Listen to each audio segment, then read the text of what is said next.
Magali Chetrit, bonjour. Boker Tov. Bonjour, Boker Tov. Alors, nous avons le plaisir de vous parler à l'occasion de cette rentrée scolaire de l'année 5779 qui débute. Vous êtes enseignant dans le Moshav Bet Elazari, près de Rehovot, si je ne m'abuse, dans un lycée de Mamlarti, comme on dit en Israël, un lycée généraliste, c'est ça? Vous êtes prof de maths? C'est ça, c'est juste pas un lycée, c'est une école primaire qui se finit à la 5e. En fait, il y a 8 classes. C'est pas un primaire normal comme il y a dans les villes qui finit à la 6e. Il continue jusqu'à la 5e, non, la 4e, pardon. C'est 8 classes d'affilée. C'est comme ça que ça se passe dans les Moshavim, en fait.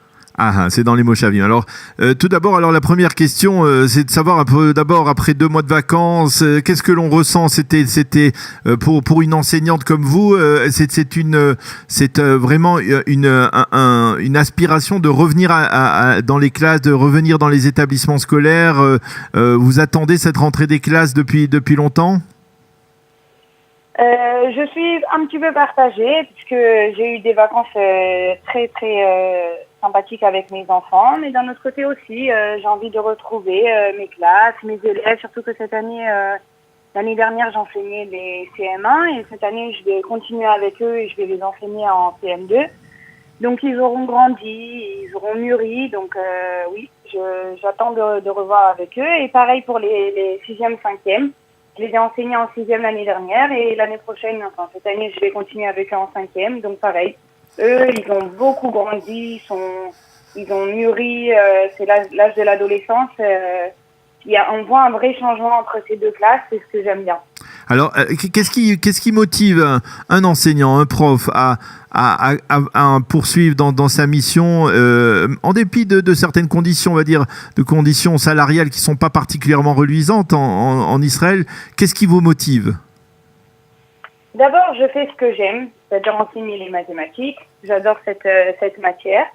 Et mis à part ça aussi, j'aime aider les élèves qui ont des difficultés parce que je pense que cette matière est très importante jusqu'à la fin de son cursus et même après, quand ils grandissent, même s'ils font pas forcément un métier qui correspond avec les maths, mais les maths, on les voit, on les utilise au jour le jour.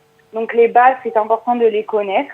Et donc moi, j'aime bien, c'est ce que j'aime, aider les élèves qui débutent dans la vie scolaire à comprendre cette matière et même en fait à pousser leur mentalité à devenir mathématique.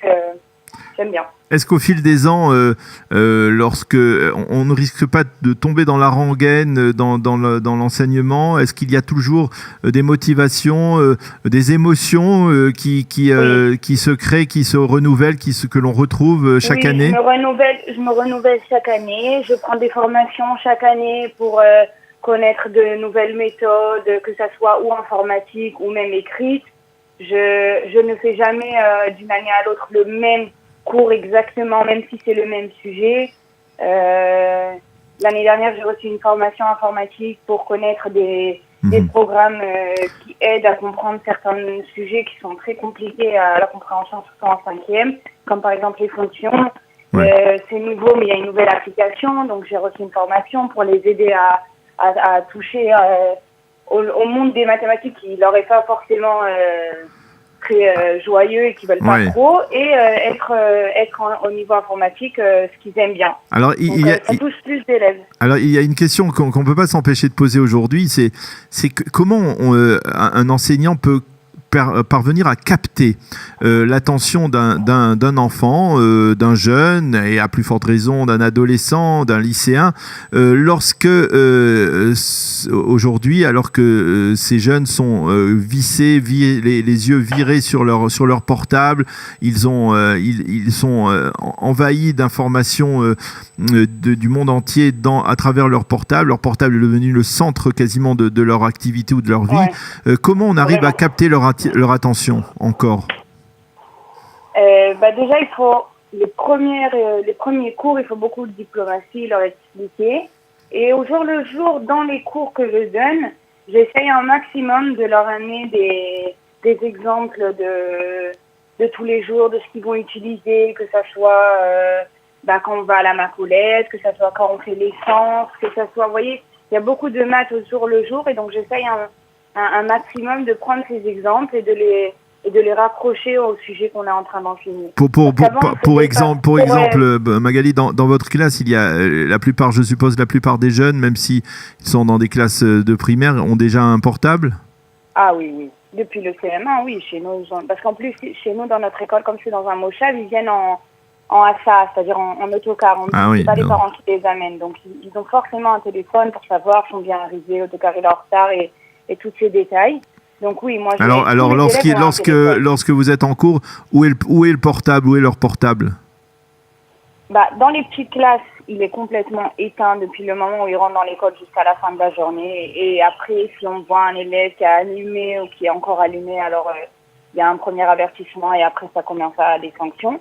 Mais dans les grandes classes, il est éteint aussi toute la journée. Mais par exemple, moi, en cours de mathématiques, pour certains sujets, je leur permets de l'ouvrir. Parce qu'il y a de nouvelles applications, alors on fait grâce à ça le cours. Et donc ça devient plus interactif. Et donc c'est waouh, Amora, c'est cool, dans ce cours, on va utiliser le téléphone.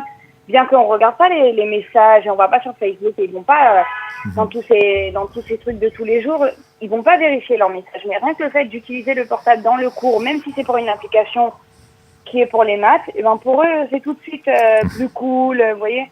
Et ils arrivent... après, c'est sûr que c'est très dur pour eux, je le vois. Mais bon, on ne peut pas faire tout avec le téléphone. C'est pas possible. Alors, une dernière question. Qu'est-ce que vous leur souhaitez à vos élèves pour cette année ? D'abord, je leur souhaite une année pleine d'enrichissement, d'épanouissement, qu'ils apprennent le maximum de ce qu'ils peuvent prendre.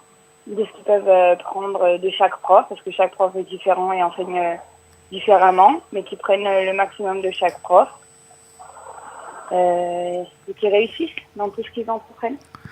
Merci beaucoup Magali Chetrit d'avoir été avec nous ce matin sur Studio Kalita à l'occasion de cette rentrée des classes de l'année 5779. On vous souhaite à vous une bonne année Shana Tova, une bonne année d'enseignement dans votre école et beaucoup de réussite. Merci beaucoup d'avoir été avec nous ce matin. Shana Tova. Shana Tova.